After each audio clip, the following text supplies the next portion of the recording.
Life changing motivational story. जीवन मूल्यवान है। मेरे लिए मेरा जीवन मूल्यवान है और आपके लिए आपका जीवन। इसीलिए जीवन की सार्थकता का पाठ पढ़ रहे हैं। हम में से जो व्यक्ति जीवन का मूल्य समझ लेगा वह जीवन के प्रत्येक दिन और प्रत्येक पल का सार्थक उपयोग करेगा। जीवन मरने के लिए नहीं है।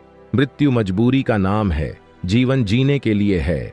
जीवन प्रभु के घर से मिला उपहार है, प्रसाद है। जिन्हें जीने की कला आ जाती है उनके लिए हर सुबह ईद का त्योहार है, हर दोपहर होली का पर्व है और हर रात दिवाली का आनंद है। प्रश्न है, क्या हम जीवन से संतुष्ट हैं? क्या हर जीवन में आनंद और उत्सव है? क्या आपको लगता है कि हर उत्सव हमारी जाति है और आनंद हमारा गोत्र? सोचो, हम अपने जीवन के मूल्यों को कितना प्रतिशत हासिल कर पाए हैं, अथवा हम और कितना हासिल कर सकते हैं? कहते हैं, एक गुरुकुल के कुलपति ने बुढ़ापा सामने आता हुआ देखकर अपने शिष्यों के सम्मुख यह घोषणा की कि अब वे अपने जीवन को आत्मकल्याण और प्रभु के दिव्य प्रेम में समर्पित करेंगे। गुरु ने अपनी ओर से समय और तिथि भी निर्धारित कर दी।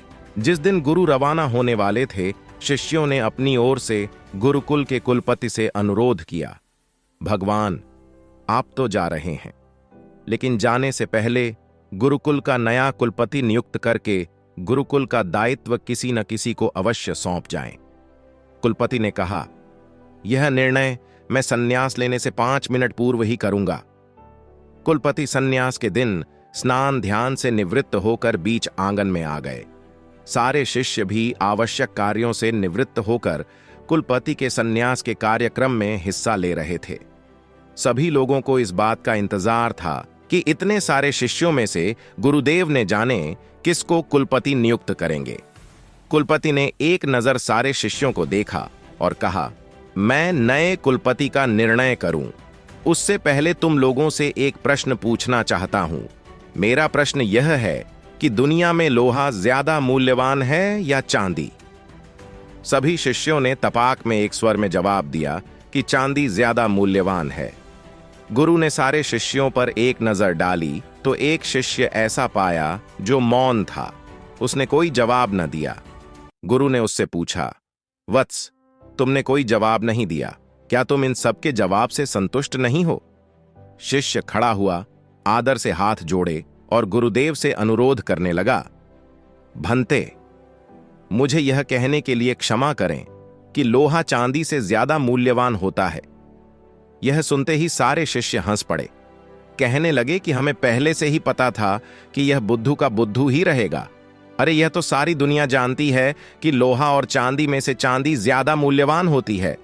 गुरु ने उसको ध्यान से देखा और कहा, क्या तुम मुझे बता सकते हो कि तुमने लोहे को ज्यादा मूल्यवान किस आधार पर कहा?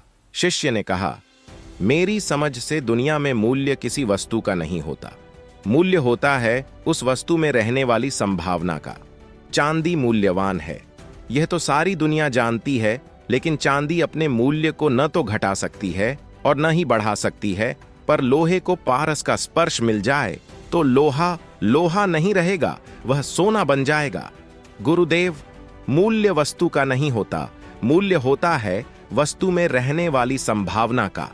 गुरु ने उस शिष्य को अपने करीब बुलाया, आसन से खड़े हो गए और कुलपति के पद पर उसे नियुक्त करते हुए स्वयं संन्यास के लिए निकल पड़े।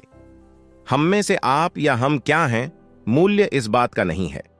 मूल्य इस बात का है कि हम और आप क्या हो सकते हैं। कौन आदमी क्रोधी है वह जाने, कौन महिला कमाती है या घर में रोटी सब्जी बनाती है यह भी वह जाने। किस आदमी का कैसा स्वभाव है, कौन आदमी कितना धनी या गरीब है, ये सारी व्यवस्थाएं वह जाने। हम वर्तमान में क्या हैं, मूल्य इस बात का नहीं है। मूल्य इस बात का है कि हम अब और क्या हो सकते हैं। जहां तक आप पहुंचे वह आपका यथार्थ हुआ। हम और आगे कहां पहुंच सकते हैं, यह बात मूल्यवान हुई।